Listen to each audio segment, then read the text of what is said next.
Happy new year সকলকে জানাই happy new year. আর আজকের এই ভিডিওটা 1 জানুয়ারি করেছি, কিন্তু ভিডিওটা পোস্ট করতে দেরি হচ্ছে কারণ সবার সাথে আজকে বেরিয়েছি, কাকারা এসেছে। আর সবাইকে জানাই গুড মর্নিং। এখন বাজে হচ্ছে 7টা কি 8টা মতন। আর এখন বেরোচ্ছি সবাই মিলে, মিষ্টিও যাচ্ছে আমাদের সাথে ঘুরতে। আর 1 জানুয়ারি ঘুরতে যাবো না, একটু মজা করবো না, তা আবার হয় নাকি? তো তাই এখন বেরিয়েছি আর এখন যাচ্ছি হেঁটে হেঁটে স্টেশনে। আর কোনো অটো টোটো করিনি, একদমই সামনেই স্টেশনে, 4-5 মিনিটে হাঁটা পথ। তাই এখানে চলে এসেছি। আর এখানে দেখো বাজারে এখনই ভিড় শুরু হয়ে গেছে সকাল সকাল দিকে। তারপর ট্রেনে উঠলাম। আর আজকের ঠান্ডাটা খুব একটা বেশি নেই, আছে মোটামুটি শীতকালে যেরকম ঠান্ডা হওয়া দরকার, কিন্তু সেরকম ঠান্ডা নেই। আর রোজ দাঁড়িয়ে দাঁড়িয়ে যেতে যেতে বলতে গেলে অভ্যেসই হয়ে গেছে আমার। তাই এখানে আমিও দাঁড়িয়ে আছি, সাথে বোনেরাও দাঁড়িয়ে রয়েছে। আর সবাই বসার জায়গা পেয়েছে, আমরা একটু পরে বসার জায়গা পেলে বসবো। আর এটা হচ্ছে হাওড়া স্টেশন, দেখছো কত ভিড়। আমাদের নিজেকে কষ্ট করে হাঁটতে হচ্ছে না, এই ঠেলে দিলেই যে যার গন্তব্যস্থলে পৌঁছে যাচ্ছে, এতটাই ভিড়। তারপর এলাম মেট্রো স্টেশনে। আর মা এই এসকেলেটারে চাপবে না, তাই হেঁটে হেঁটে নামছে, দেখলে পুরো হেঁটে হেঁটে নামছে। তারপরে যদিও পরে এসকেলেটারে চাপিয়েছি মাকে। আর এখানে প্রচণ্ড খিদে পেয়েছে, সকালে চা খাইনি, তাই এখান থেকে 1 কাপ করে কফি নিচ্ছি। এই মেট্রো স্টেশনেই সব দোকানগুলো বসে না, এখান থেকে কফিটা নিয়েছি। কিন্তু কফিটা এতটা মিষ্টি আর এলাইচির ফ্লেভারটা এতটা বেশি যে বড্ড স্ট্রং লাগছে। আর মিষ্টি হওয়ার জন্য ভালোও লাগছিল না খেতে। আর সাথে করে নিয়ে গেছিলাম কেক, আর সেই কেকটাই খেলাম সবাই মিলে। আর এখানে টিকিটের জন্য ওয়েট করছি, কাকাইরা গেছে টিকিট কাটতে। আর দেখো এখানেও ভিড়, যেখানেই যাচ্ছি সেখানেই ভিড়, প্রচণ্ড ভিড়। যেহেতু 1 জানুয়ারি সবাই যে যার মতন ঘুরতে তো বেরোবেই। আর বেশিরভাগ মানুষের ঘুরতে যাওয়ার জায়গাই হচ্ছে কলকাতা, কাছেপিঠের মধ্যে। এবারে মেট্রোতে করে অনেকটা দূরই যাচ্ছি, পুরো হাওড়া থেকে সেক্টর 5 যাচ্ছি, অনেকটাই দূর, লাস্ট পুরো। তারপর ফ্লাইওভারে করে নিচে যাচ্ছি, কারণ ওপার থেকে আমাদের বাস ধরতে হবে, এপারে তো কোনো বাস নেই। তাই ওপারে হেঁটে হেঁটে যাচ্ছি। আর বেশ ভালো লাগছে। আর এখান থেকে এতটা দূর যেখানে যাচ্ছি, যেন মনে হচ্ছে জমের দক্ষিণ দুয়ারে যাচ্ছি। আর যাচ্ছি হচ্ছে আমরা ইকো পার্ক। আর এখানে নেমেছি বাস থেকে। এবার এখানে সবাই মিলে একটু খাওয়া দাওয়া করবো, কারণ খিদে পেয়েছে, 12:30 বেজে গেছে। আমরা ভেবেছিলাম হয়তো 11টা 11:30 পৌঁছে যাব, কিন্তু তারপরেও 12টা 12:30 পৌঁছালাম। আর এখানে কাকাইরা গেছে ভেতরে, কাকা বাবা ওই সব খাবার দাবার কিনতে। আর এখানে নিয়ে নিয়েছি আখের রস। এই আখের রসটা লবণটা একটু ভালো করে ফেটিয়ে দিলে আরও বেশি ভালো লাগতো, কিন্তু তাও এই গরমের মধ্যে, কারণ ভীষণ গরম লাগছিল ঠান্ডার মধ্যেও, তাই খেয়ে বেশ রিফ্রেশ লাগলো।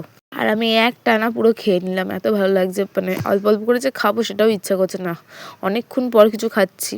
আর তারপর এখান থেকে নিয়েছিলাম পরোটা আর শক্ত শক্ত আলুর তরকারি, কারণ আলুটা এতটাই সুন্দর সেদ্ধ হয়ে গেছিলো যে ওটা আমি আর চিবাতে পারছিলাম না, সবই কাঁচাই খাচ্ছিলাম মনে হচ্ছিল। যাই হোক, পরোটা নো ডাউট খারাপ নয়, কিন্তু আলুর তরকারি আরও সুন্দর, যার জন্য আমাদের আবার ডিম টোস্ট নিতে হয়েছিল। তাই এখানে ডিম টোস্ট নিয়েছি, সবাই মিলেই ভাগযোগ করে খাচ্ছি। তিনটে এরকম ডিম টোস্ট নিয়েছিলাম। তারপরে চলে এলাম ইকো পার্কে, যেখানে আমাদের আসার কথা ছিল, সেখানে চলে এসেছে। আর বেশ ভিড়, ভালো ভিড় রয়েছে। ঢোকার মুখে দেখছি যে এত এত ভিড় রয়েছে। যেহেতু অনেকটা এলাকা নিয়ে তৈরি, তাই কিছুটা যেতেও মনে হচ্ছে যেন আমরা ভেতরে ঢুকিনি তখনও। এখন আমরা ভেতরে ঢুকলাম পুরো টিকিট ফিকিট দেখিয়ে। টিকিটটা আগেই বুক করে নিয়েছিলাম অনলাইনে, কারণ ওখানে দাঁড়িয়ে যদি আরও বুক করতে যেতাম, ঢুকতে ঢুকতে আরও দেরি হয়ে যেত, যা ভিড় হয়েছে। তারপরে এখানে সবাই মিলে ছবি টবি তুলছি, সবাই যে যার মতো ছবি তুলছে। ঢুকতে না ঢুকতেই শুরু হয়ে গেছে আমাদের ছবি তোলা। এখানে সবাই বসেছে, সোয়েটার খুলে দিয়েছি, এতটাই গরম। আর ক্যারি কোথায় করবো না বুঝে সবাই কোমরেই বেঁধে নিয়েছি, কারণ ব্যাগে ক্যারি করা সম্ভব নয়। আর এখানে ঢুকলাম হচ্ছে বাটারফ্লাই গার্ডেনে। এই ভেতরটা বেশ সুন্দর, চারিদিকে কত গাছপালা দেখো। তোমরা বলো তো, কেউ ইকো পার্ক পুরোটা ঘুরেছো কখনো? পুরোটা একদিনে কভার করতে পেরেছো? আর এখানে ভিডিও করা বারণ ছিল, কিন্তু আমি জানতাম না, তাই শুরু করে দিয়েছিলাম। তারপর যখন ওরা বারণ করলো তখন যদি আর করিনি। তোমাদের বাটারফ্লাই হয়তো সেভাবে দেখাতে পারিনি, কারণ নিজেকেই খুঁজে খুঁজে দেখতে অনেক সময় লেগে গেছিলো। তারপরে এখান থেকে হাওয়াই মিঠাই নিয়েছি। আর এই হাওয়াই মিঠাই দেখলাম আমার ভীষণ খেতে ভালো লাগে এইগুলো। আর পুরো জিভটা পিঙ্ক পিঙ্ক হয়ে যায়, বা স্কাই কালারটা খেলে আকাশি আকাশি হয়ে যায়, এত মিষ্টি হয় না, একটু গা গুলিয়ে যায়, কিন্তু খেতে বেশ ভালো লাগে। এখানে সবাই মিলে খাচ্ছি। আর কাকাই ভেবেছে আমি কাকার ফটো তুলছি, ওই জন্য এসে দাঁড়িয়েছে, কিন্তু জানেও না ভিডিও হয়ে গেছে। আর এটা 3-4টে নিয়েছি এরকম, সবাই মিলে ভাগযোগ করে খেলাম, বেশ ভালো লাগছিলো খেতে। আর এইগুলো মুখে দিলেই মিলিয়ে যায় তো, তাই একটুখানি নিয়ে পোষায় না, বেশ অনেকটা করে মুখে দিলে বেশ ভালো লাগে। কিছু খেলাম মনে হয়, একটুখানি মুখে দিলে সাথে সাথেই তো মিলিয়ে যাচ্ছে। তারপরে এখানে দেখো চারিদিকটা বেশ রোদের পাশাপাশি গাছগুলো ছায়া পড়েছে, তো বেশ ভালো লাগছে। যার জন্য এখানে বাঁশ গাছগুলো দেখো কত সুন্দর, একটা গোছ গোছ লাগছে, বেশ ভালো লাগছে। আর এখন যাচ্ছি হচ্ছে লেকে। এখানে একটা লেক আছে শুনেছি, সেটাই যাচ্ছে। আর আমার জিভটা দেখো এত খেয়েছি যে গোলাপি পুরো হয়ে গেছে, পুরো গোলাপি। আর এই লেকটা যে এতটা বড় হবে কল্পনাও করতে পারিনি। ভেবেছিলাম হয়তো ছোট্টখাট্টোর উপর লেকটা হবে, কিন্তু এতটা বড় লেক সত্যি ভাবিনি। গিয়ে আমরা কয়েকটা ছবি টবি তুললাম, তোলার পর দেখছি যে সব বোটিং করছে, সবাই কত কিছু করছে। এবার সেটার দিকেও আমাদের নজর গেছে যে আমরা বোটিং করব। এবার যাই, আর এইখান থেকে একটুখানি যাব, মানে কিছু দেখতে পাচ্ছি দূর থেকে, সেটা যেতেই যেন কত টাইম লেগে যাচ্ছে। এটা গেলাম বোটিংয়ের কাছে, আর বোটিংয়ে এসে শুনলাম যে আমাদের এখন বোটিং করা যাবে না, কারণ অনেক ভিড় হয়ে গেছে, আবার যখন হবে তখন আসতে বললো। তাই এখন ওই বসে থাকবো, তাই টুপিগুলো পরলাম, কারণ সাইকেল চালাবো আমরা, তাই টুপিগুলো অনেক কষ্ট করে পরে নিলাম। আর এখানে সাইকেল চালাচ্ছি, সবাই মিলে সাইকেল চালিয়েছি, খুব মজা করেছি সাইকেল চালানো নিয়ে। 8 ঘন্টা চালালে 150 টাকা, আরও যেমন চালাবে, যে যেমন চালাবে সেই অনুযায়ী টাকা দিতে হবে, 500 টাকা আগে থেকে জমা করে রাখতে হয়। তারপর আমরা 8 ঘন্টায় চালিয়েছি, তার চেয়ে বেশি চালাইনি। আর এখানে আবার বোটিংয়ের জন্য লাইন দিয়েছি। তারপর এত লাইন দিয়ে জানা হলো যে আবার না অন্য বোটিং করতে গেলে এই সমস্যা হচ্ছে, এই জন্য আমরা চলে এসেছি বিরক্ত হয়ে। বোটিং না করে চলে এলাম এইখানে হাঁটতে হাঁটতে আইফেল টাওয়ারে। আর সোয়েটারও পরে নিয়েছি, কারণ সন্ধে হতে চললো, প্রায় 4:30 বাজে। শীতকাল যেহেতু ঠান্ডাটাও লাগছে ভালোই। আর এখানে এলাম আর একটা জায়গায়, জাপানের ট্যুরিস্টের কিছু একটা, হয়তো আমি নামটা ভুলে গেছি, তোমরা কমেন্টে জানাও যে বিষয়টা কী ছিল। আর এখানে বেশ টলগুলো হাত দেওয়া যাচ্ছে, কিন্তু হাত দিয়ে দেখলাম জলটা ভীষণ ঠান্ডা আর ভীষণই নোংরা হয়ে আছে জলটা।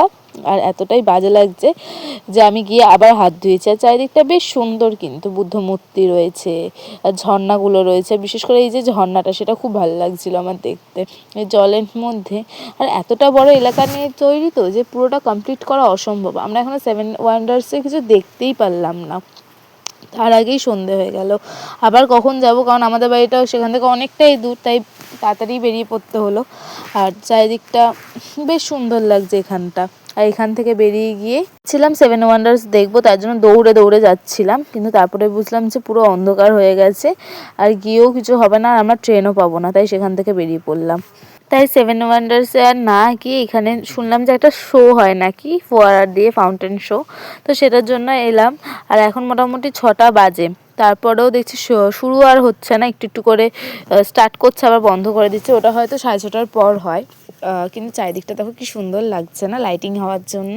শোটা দেখতে পারলে বেশ ভালো লাগতো, কিন্তু শোটা দেখার আর সময় হলো না, তাই একটুখানি যা হয়েছে সেইটুকু এই দেখলাম আর দেখে চলে গেলাম। আর ওই দিকটা মানুষেই গিজগিজ করছে, এত ভর্তি, ওখানে যে দাঁড়াবো তারও সময় নেই, সময়ও নেই, আর সাথে দাঁড়ানোর জায়গাও নেই, এত ভর্তি হয়েছে। তোমরা কেউ ইকো পার্কে এসে পুরোটা কমপ্লিট করেছো কিনা কিন্তু জানিও, হ্যাঁ। আর কি আছে সেটাও জানিও, আমরা তো অনেক কিছুই দেখতে পেলাম না, তারপরেই বেরিয়ে পড়লাম। আর এখানে রাস্তাঘাটটা দেখো, ক্রিসমাস বলে আরও লাইটিং লাগিয়েছে, বেশ সুন্দর লাগছে চারিদিকটা। আর হেঁটে যাচ্ছি বাস ধরতে এখন, কারণ দেরি হয়ে গেছে, আবার বাড়ি ফিরতে হবে। আর এখান থেকে বাস ধরে যাব মেট্রো স্টেশন। আর এখানে আজকে এত ভিড় হয়েছে, মনে হচ্ছে সব লোক এখানেই চলে এসেছে। মেট্রো স্টেশনে এত ভিড়, কাকাই লাইন দিয়েই মিনিমাম 15-20 মিনিট পর টিকিট পেলো। তারপরে এখান থেকে এলাম হচ্ছে ব্যান্ডেল স্টেশন, আর সেখানে খাবার দাবার খাবো। আর মুখ চোখের অবস্থা দেখো, সোয়েটার পরে নিয়েছি। আর এতটা খিদে পেয়েছে যে হোটেলে চলে এলাম, আর খাওয়ার জন্য সবাই খুব আগ্রহ হয়ে রয়েছে, কারণ দুপুরে সেরকম কিছু খাওয়া হয়নি, যা নিয়ে গেছিলাম সেগুলোই টুকটাক করে খাওয়া হয়েছে। আর ঘুরতেই টাইম চলে গেল, আর আমি এখানে খাবারেরই ওয়েট করছি। ওই টেবিলে সবাই নিয়েছে বিরিয়ানি, তরকা, রুমাল রুটি, আর এখানে আমরা সবাই মিলে খাচ্ছি চিকেন মাখানি আর বাটার চিকেন মশলা, যেগুলো বেশ ভালোই খেতে ছিল, খারাপ ছিল না, বিশেষ করে ভালো ছিল বাটার চিকেন মশলাটা। আর এখানে নিয়েছি ভেজ ফ্রাইড রাইস, না এগ ফ্রাইড রাইস, যেগুলো খিদের মুখে অমৃত লাগছিল। যাই হোক, এখন যাচ্ছি বাড়িতে। আর এখন এই টোটোটায় আমরা উঠেছি পুরো 9 জন, ভাবতে পারছো। তো আজকে ভিডিওটা এইটুকুই।